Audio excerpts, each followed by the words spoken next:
Hello, hello, hello, hello.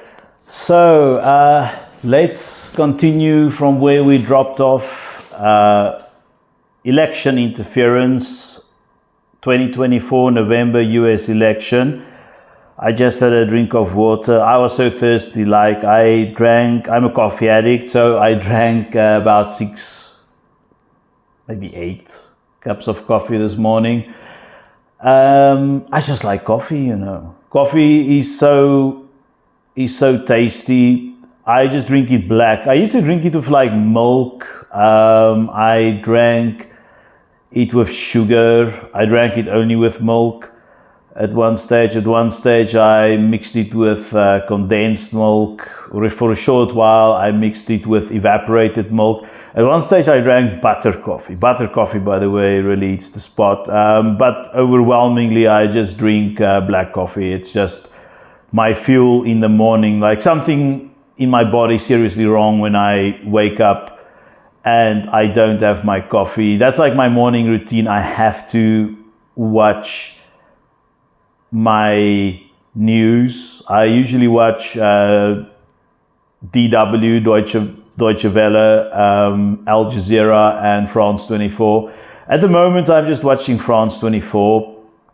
I believe they are the best international news organization because they have the most journalists on the ground. That's a massive problem these days with news organizations, is that they don't have primary journalists on the ground looking for information. Like what you're watching right now is, secondhand. 99.9% of all information you'll be getting. So, but I don't have a choice. I don't have 1,000 employees stretched all over the world, gathering information for me personally. Because look, it's one thing to just go there and stand with your mic in front of the presidential building and today this, blah, blah, blah. Now you go and you talk to people, you talk to analysts, you talk to the politicians or, the policymakers, you talk to activists, and actually most importantly, you talk to people on the street, because these people will have the most influence. They influence everything else. And it doesn't matter in which country you are, the common man on the street, they create influence, especially if they get together in numbers. And you can do it, okay, it will be regionally restricted. Let's say if you go to Bolivia and you go to, what's that town called, Cochabamba, and you talk to 10 people in one suburb, yes, your lens and your area of, collecting info, that'll be limited. But let's say you drive around the entire city talking to various different people, you'll get a much clearer picture about what's going on. What you're getting now is secondhand. I apologize, but I try to go after good sources and amalgamate this into a narrative. So, getting back to electoral interference. Now we're talking about the more pernicious, the more dangerous of the two. We spoke about foreign interference, which is not so bad, I think. But then now we're speaking about internal interference, which is very bad. Okay, first up, election denial networks. Number 13, mail-in voting disinformation targeting elderly voters.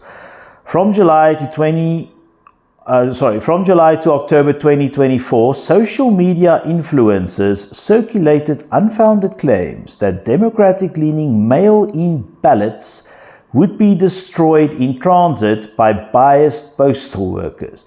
These rumors spread mainly in Pennsylvania, appealing to elderly Republican voters by instilling fears that their votes may not count if cast by mail. Posts used hashtags like #SecureTheVote and #MailFraud and include anecdotal accounts of missing ballots from 2020 to validate the claims. Now, I just did a brief internet reading about this. If you're American, please drop a comment, a substantial comment. Maybe you can add some sources, just like telling us more about this, because my information is limited. So, first off, what I can say about this is that, this is like a common problem internationally. Quite often ballots are intercepted, quite often in transit, and destroyed. Because the people who manipulate elections are not retarded. Well, some of them are retarded. There's a story about, there was minor interference in the one South African election about 4 years ago. This episode's made now in November 2024, so just subtract 4 years. South Africa usually votes in about May, April. So yeah, you can do the math. But one guy just stopped on a bridge and he threw the ballots into a gorge, but not a deep gorge. South Africa is not the US with this Grand Canyon. The rivers are relatively shallow and often dry, so the ballots won't wash away. They will just lie in the gorge, you can clearly see them. This guy was just, actually it turned out it wasn't even pernicious. It was just he was lazy and he wanted to go for a beer. That's when the police questioned him, and it turned out he didn't really have political affiliation. He was just freaking lazy. However, this is a problem, and you do get people who will just be more intelligent and more driven, and they will go and destroy these ballots, that's just what they do. And mail ballots, so they targeted elderly people and elderly Republicans. Now, regardless of your political leaning, old people are interesting in the sense that once we all become old, we should always have empathy with old people, because everything just starts working. It becomes slower, it becomes more painful, you have so many more problems, comorbidities, whatever. So some things may stress you out. I think I told the story before, but I tried to get my mom to use ChatGPT, and she was just no, they're gonna steal my personal info. And that's not impossible, but why would they steal her info? She's she only has 10 more years to live. She's not a mover and shaker in South Africa, so it's unfounded fear. But old people may have these fears about so many different things. And this is why I'm asking for your input, is because the traditional way I think elections work is simply going and you make you make a ballot, you sign your ballot or mark your ballot at a place, and then it's tallied on the spot. That's how South Africa works. Instead of there's not too much transportation. Transportation, I believe, only happens when they want to collect the things for audits. But the main count is done at the spot. So this was done in Pennsylvania, a big swing state. They've got 19 electoral votes. That's big. If Harris loses this, she's done. Okay, if Trump wins Pennsylvania, he will now win the election if he has Georgia as well. And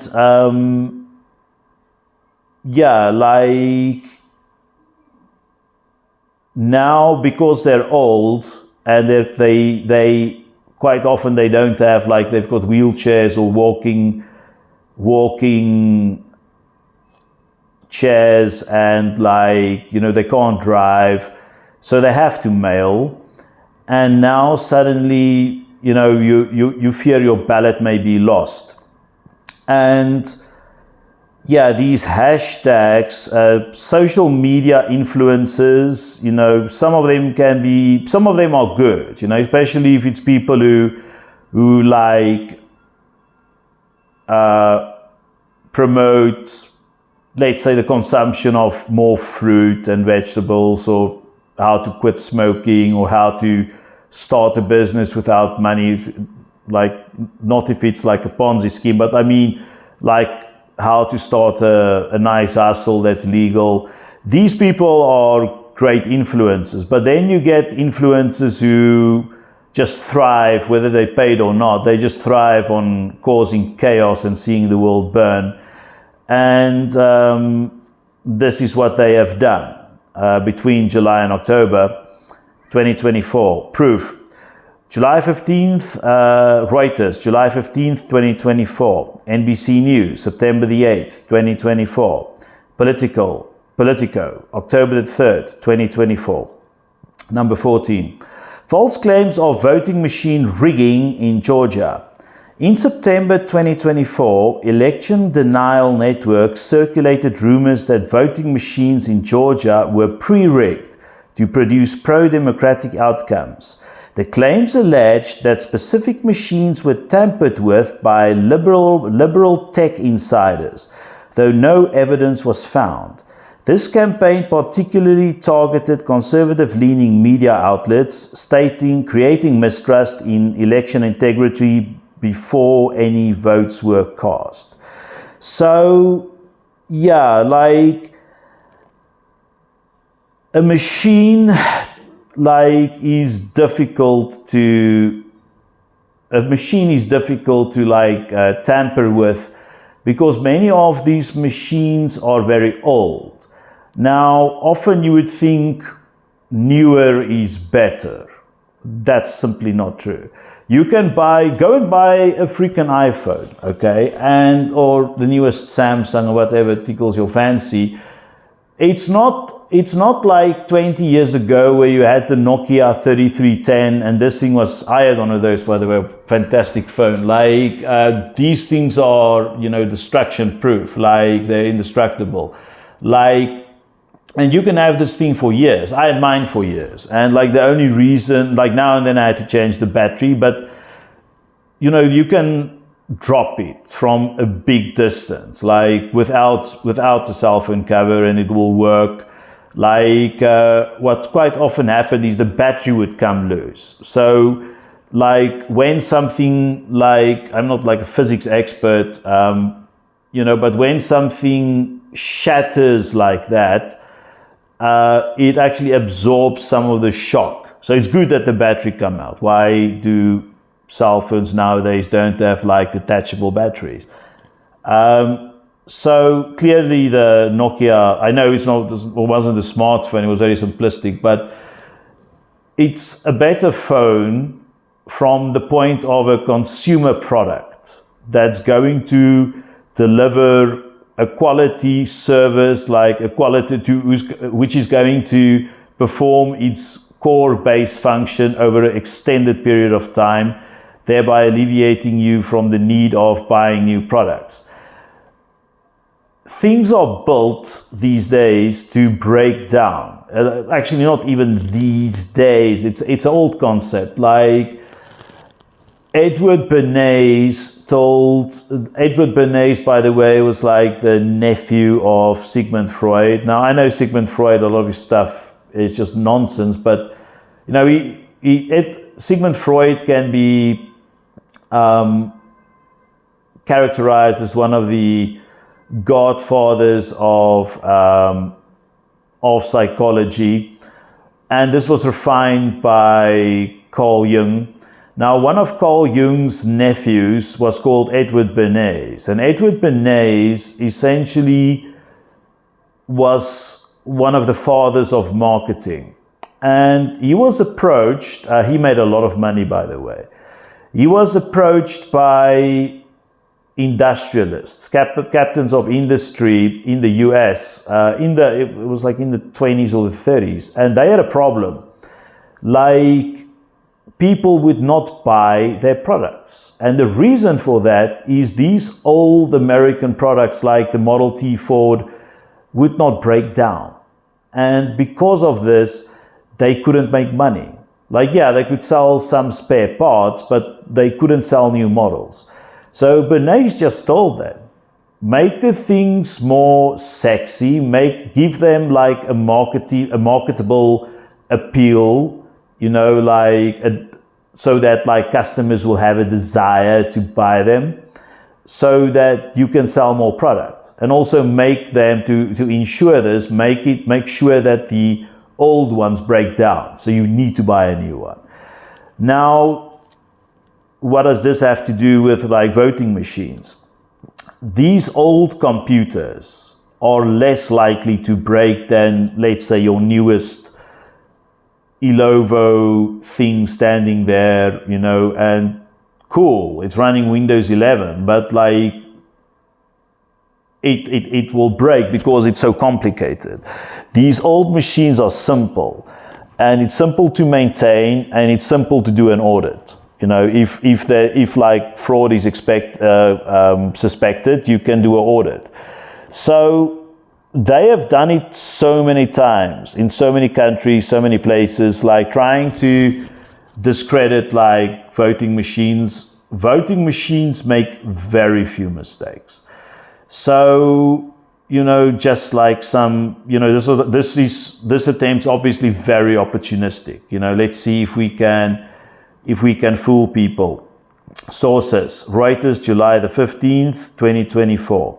NBC News, September the 8th, 2024.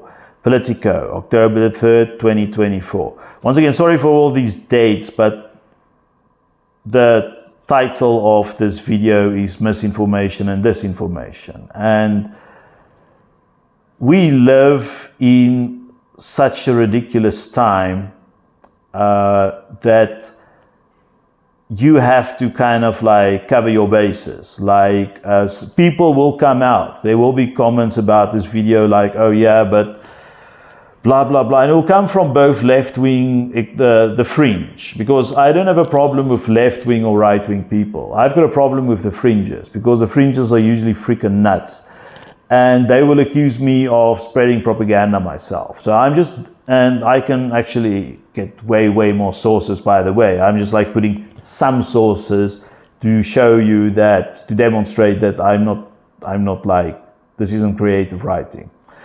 Number 14, false claims of vote machine rigging in Georgia. In September 2024, Election Denial Network circulated rumors that voting machines in Georgia were pre-rigged. This is interesting, pre-rigged, to produce pro-democratic outcomes. The claims alleged that specific machines were tampered with by liberal tech insiders, though no evidence was found. This campaign particularly targeted conservative-leaning media outlets, creating mistrust in election integrity before any votes were cast. So, yeah, once again, you have all these claims, and once again, like, the machine, I'm not going to say the machine is like, you know, fault-proof. Nothing is fault-proof, but it's reliable. The machine is reliable. You can test it by using industrial tests, you know, like failure test, stress failure test. You can put the thing in a factory and run thousands of tests on it and see like how many do you need to conduct before the thing physically breaks down. How easy is it to tamper with it? So just, you know, this is kind of like a witch hunt, you know, where you just like plant ideas in people's heads. Like they call it in psychology, they call it an anchor. So you place an anchor in someone's mind, and this may be enough to sway opinion. Even if this person, and look, this is just psychological fact, like it will happen to me, it will happen to you, an anchor will be placed, and we will, like, there's a very good chance we will we will like form the rest of our opinions around this anchor. My proof. Reuters, July the 15th, 2024. NBC News, September the 8th, 2024. Politico, October the 3rd, 2024. Okay. 15. Promotion of a stolen election narrative. On October the 15th, 2024, Election Denial Network circulated documents alleging widespread fraud orchestrated by local election officials. The documents, claiming collusion between election staff and Democratic operatives, circulated on Truth Social and Telegram. Though quickly debunked, they gained traction in online communities and were used to reinforce the narrative that the election system is rigged. So, first off, Truth Social is biased. Many things in life are biased, and liberals will have their own biased networks. Like, what's that one on YouTube? It's got a lot of traction. Yeah, like actually I shouldn't I don't like disparaging other YouTube creators. But this is kind of like a pretty left-leaning channel. They mainly focus on philosophy. They do other things as well, but like it's very, very left-leaning, and they use an interesting strategy. They will, in using not too much, just a bit, like a bit of smugness, and like, you know, a sense of intellectual superiority. They will break down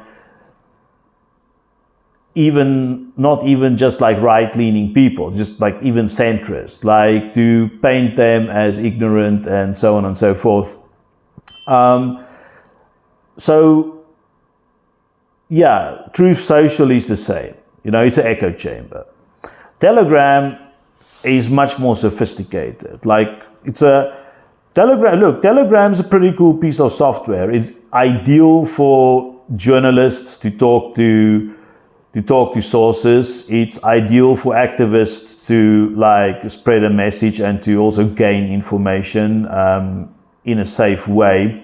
But Telegram is also very good at spreading hate speech. And yeah, once again, the narrative that the election is rigged, no proof, but place an anchor. You know, like find the narrative, target your audience. Sources: NPR, October the 16th, 2024. The Guardian, October the 17th, 2024. The Hill, October the 18th, 2024. Next up, this one is nasty. Threat against election officials. Number 16. Aggressive poll watching and voter intimidation.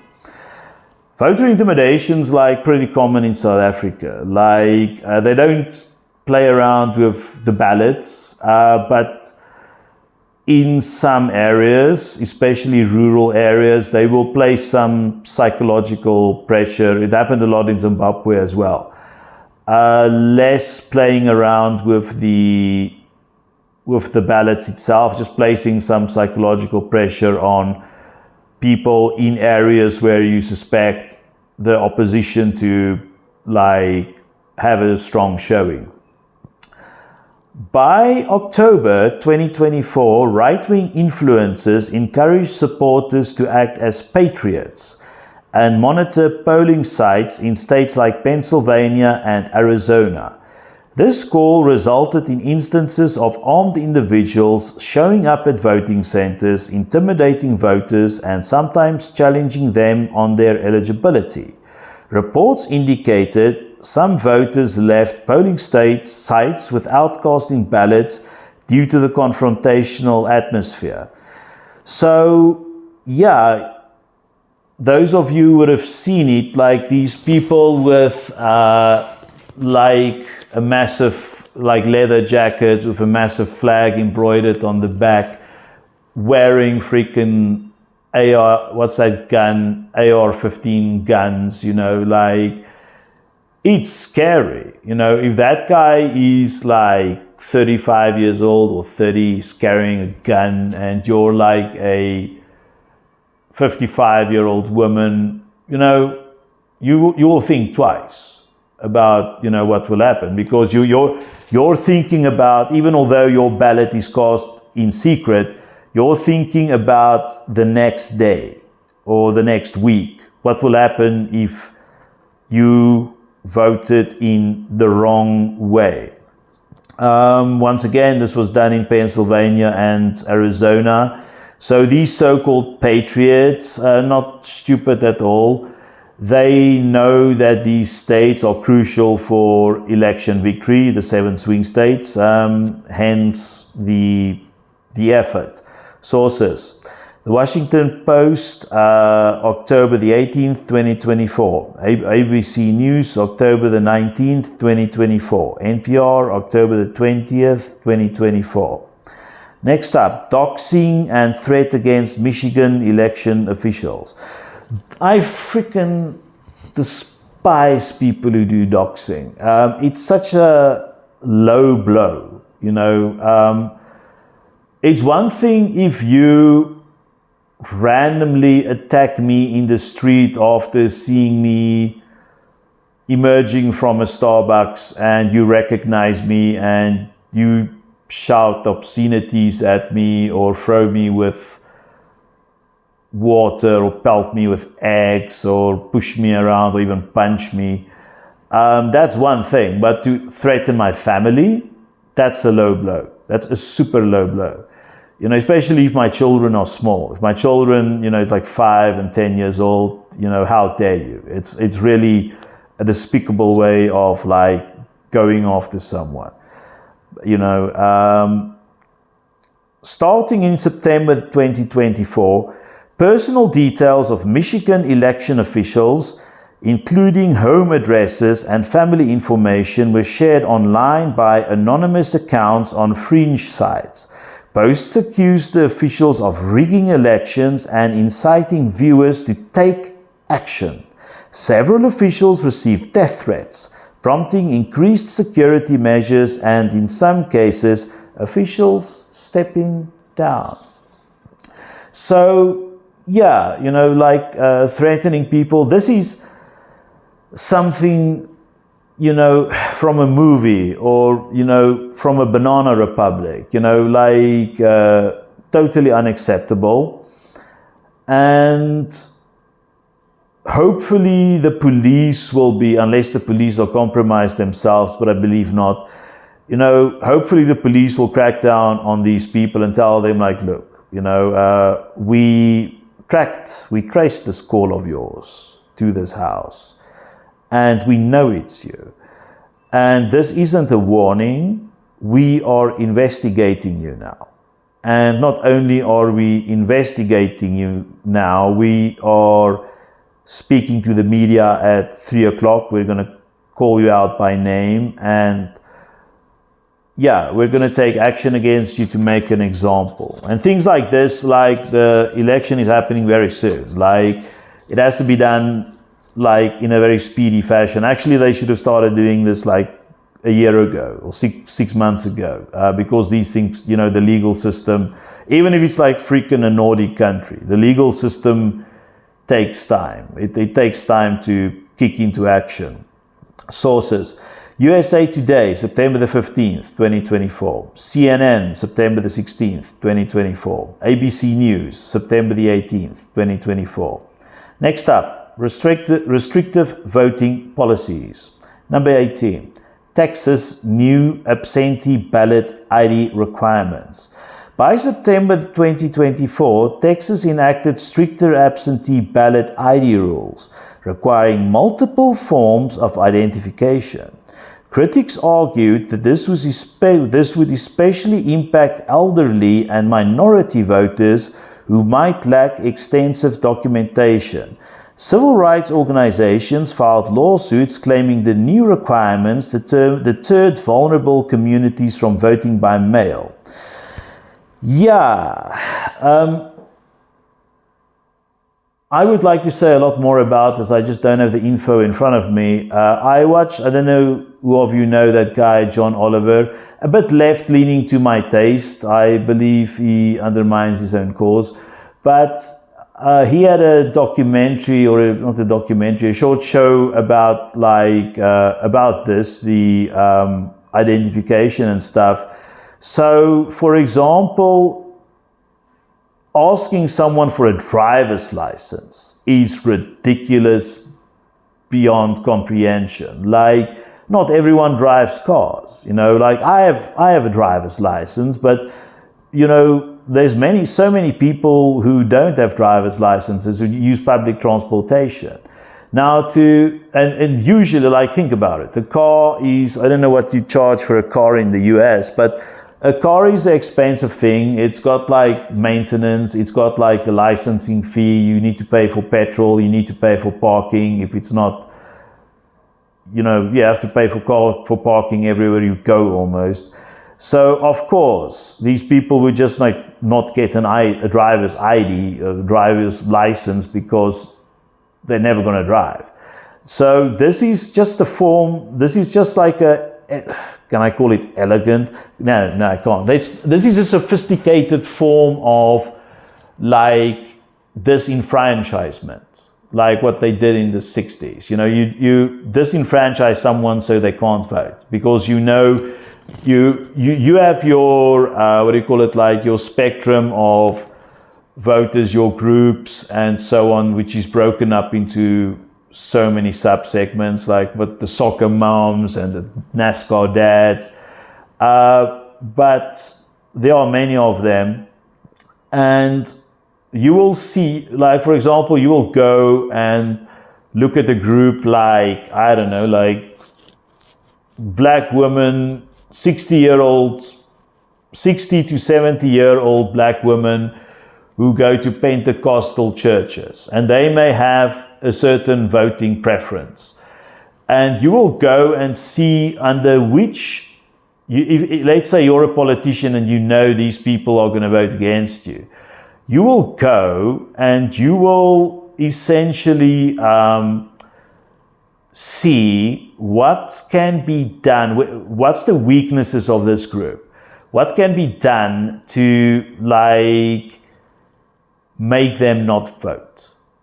And if you're if you're an operative, like electoral hitman, you will like try to implement policies to not necessarily to stop them from voting, but to dissuade them from voting. Let's go on. Sources. The Texas Tribune, September the 5th, 2024. Dallas Morning News, September the 7th, 2024. ABC News, September the 10th, 2024. What I like about these sources, by the way, is the closeness with which they are mentioned. Like we have, in this instance, for example, we have September the 5th, 2 days later, September the 7th, 3 days later, September the 10th. You know, so we can clearly, this is another way of triangulating, you know, informational fidelity. Okay, number 19, closure of polling sites in Georgia. In early October 2024, Georgia closed several polling locations in predominantly low-income minority communities, creating longer distances and wait times for voters. Critics claim these closures were targeted at Democratic-leaning areas and created barriers for voters with limited transportation. Yeah, so once again, transportation, like fewer voting stations. It means that, let's say you have voting station A with coordinates 5x, 33y. I'm not going to go into like GPS coordinates, but that thing is there, and it's got like a radius of like 2 kilometers. Well, I don't know how many miles that is, but like, you know, you can walk 2 kilometers. It's really, even if it's super hot and humid, like you can walk that, no problem. Unless you're like 85 years old, then it's maybe an issue, 90. But most people can walk it. Or a baby can't walk it, but babies can also not vote. So, however, like if you like keep this one station, but now you increase the radius by, let's say, 20 kilometers. The guy who lives on at the 20th kilometer edge, that's a lot of kilometers. You need transportation, like transportation with an engine, you know, like a train, a bus, a vehicle, a car. You need that to basically get to the polling station. So another very clever way of dissuading people to vote. Sources: The New York Times, October the 5th, 2024. CNN, October the 8th, 2024. Atlanta Journal-Constitution, October the 9th, 2024. Next up, divisive rhetoric and violence threats. 20. Militaristic poll-watching language. Conservative influences on social media in October 2024 called for armed patriots to defend the vote at polling stations. This rhetoric, echoed by certain public figures, encouraged individuals to watch for democratic fraud. This led to confrontations in key battleground states, with armed groups intimidating voters at certain states. So, once again, this is very close to the previous point. It's just here it's like once again influencers, you know, on social media, and they will find people. You're not going to post this in a church group, you know, like you're not going to post this in a conservative church group, because church people are just not going to rock up at probably not going to rock up at a place with guns. You're going to find just like a general far right, like a pretty far right group. Like, what's those idiots? I'm just going to call them idiots. Like, what's it? The Patriot Boys. Sorry, the Proud Boys. Okay, getting these people. The Proud Boys are still the good guys. You get people like just skinheads, like, you know, plain vanilla Nazis. You get the Ku Klux Klan. You know, these people are pretty pernicious, and just like rocking up wearing a gun. Very good way of demonstrating power. You know, a gun is a good way of demonstrating power. It's not a flick knife. You know, it's not like bear mace. You know, it's not like a taser. It's not like a baseball bat with like barbed wire on it. It's a gun. Like, you can shoot someone's head off. Sources: The New York Times, October the 10th, 2024. Reuters, October the 15th, 2024. ABC News, October the 17th, 2024. Okay, 21. Skip voting campaigns in blue states.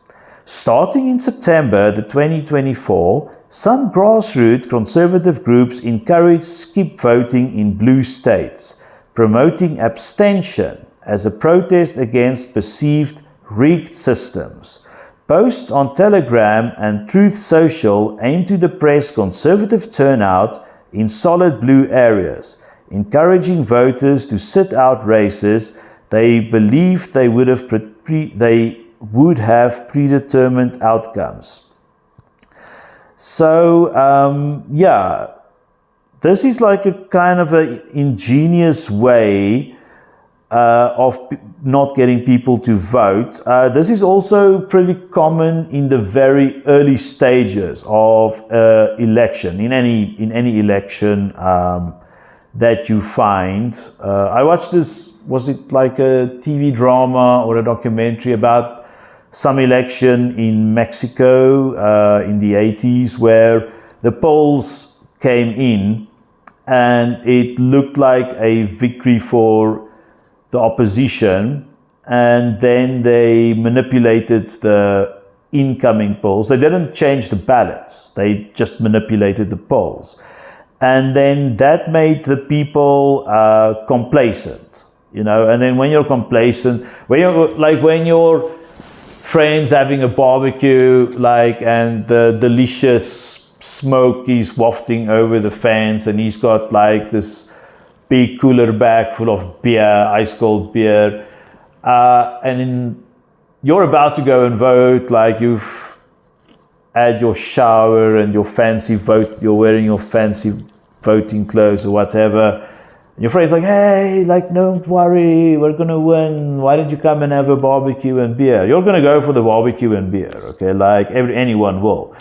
However, you know, if you think if you know it's gonna be 50-50, coin toss, then you're gonna go to the voting station. Next up, oh no, I'm done. So yes. To close off, the United States, I have a lot of respect for the United States. I've got a lot of respect for right and left leaning people. Look, we have to lean somewhere, right? Like, we can't all be centrist. Like, that's just not human nature. Like, even I call myself a centrist, but I do like have left and right wing leanings depending on the subject and or the cause. So yes, you're going to have like mostly right and left leaning people, and in some cases just right wing and left wing people. That's just how it works. And some of them on the fringes, not the center, like the center of the centrists, left-leaning, right-leaning, and some right-wing and some left-wing people who are law-abiding nonetheless, they're going to have clean hands in all of this. They're not going to be active. And I believe because the United States is so powerful, like it's so well organized. I know they have like many problems. I'm not going to, we can make a video about the United States problems. I'm not going to say it's a society free of error, but there's a lot of auditing with votes. And especially also in this age of social media, it's very difficult to get away with some. Let's say you had a conspiracy with 5 other guys to rig some machines, or, you know, to like cast aspersions upon like the fidelity or the rigor of like a certain area of voting, you know, or the vote counting. You can do that, but like the impact will be limited, simply because of the structure of the US, the auditing that will be going on. And you can open a court case. If you believe you've been screwed over, you can like go to the courts. And I am not sure about how, I know every state in the US works differently, and I know the US, you know, in the end, I know like it can go to the Constitutional Court. And I know many of the Constitutional Court justices are right-leaning, but they don't always just choose right-wing outcomes for, you know, for cases brought in front of them. They most often use judicial jurisprudence, because they know, like, they can also not get away with everything. You know, like their characters can be destroyed in the media. So they do need to appear to do their jobs. And if there's like some serious problem in a swing state, and there will be, like some people won't let some issues go if they believe there was like interference. They'll push it up in the courts all the way.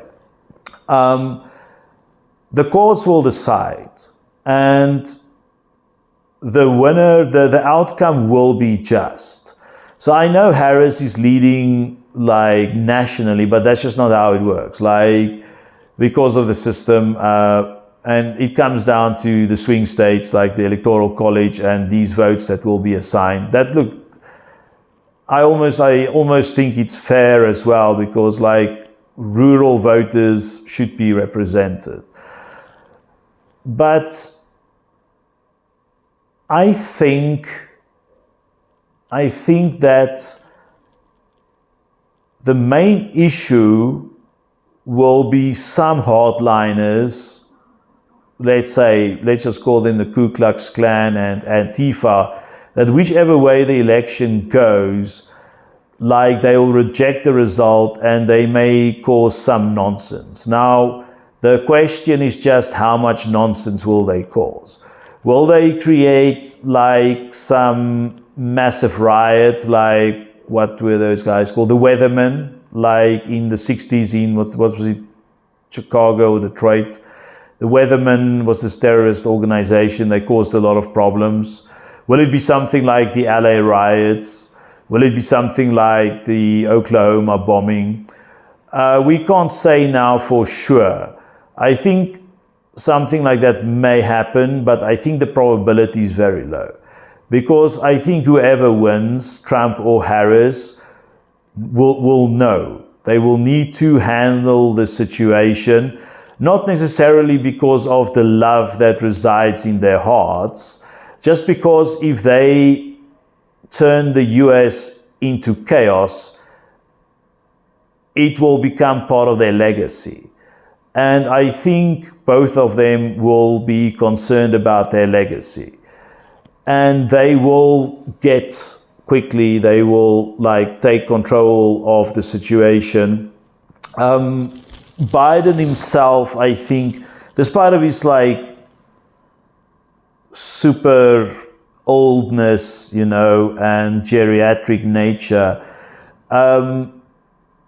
by the time he will like set the CIA and the FBI to work to find potential hotspots, be proactive. This time around, like the people in control of the National Guard will be more proactive. You know, those people would already be ready to like report for duty if need be. So I'm relatively positive that despite this interference, nothing massively will go wrong. The US is probably, you know, one of the best democracies. So yeah, I am not worried about it at all. Foreign interference, I think it's very wrong that there's foreign interference, but I think it's negligible. And I think the people causing local interference, they can be caught pretty quickly and they can be prosecuted. So, and being prosecuted for these things, you know, like intimidating someone, burning ballots, you know, doxing a electoral official, if you get caught, you're in trouble. So, I think a lot of these people will just turn out to be cowards or, you know, become apathetic. Because remember, like, a lot of what we're seeing is clickbait. It will be CNN and Fox, which are both slanted. They will have these, like, these headlines like that. Oh, okay, this is happening, that's happening. And then you'll have social media, Telegram, you'll have Facebook and Twitter in particular, creating certain narratives that's not really, that's driven by a small amount of people. Like the real silent majority will just ignore this as like a bunch of nonsense. And therefore, I think this thing is not a big issue. I just thought I would address it because I think it may become an issue. And by preemptively talking about it, creating, or at least, I'm just like one small man, but at least creating a online presence, like raising concern, because this is all that this video is. It's not a prediction per se. It's not a judicial presentation of proof for a prosecution. It's simply a warning, or rather a airing of concern, no more, no less. And that's all I need to say for today. Thank you very much for watching, and have a fabulous day. Thank you. Bye-bye.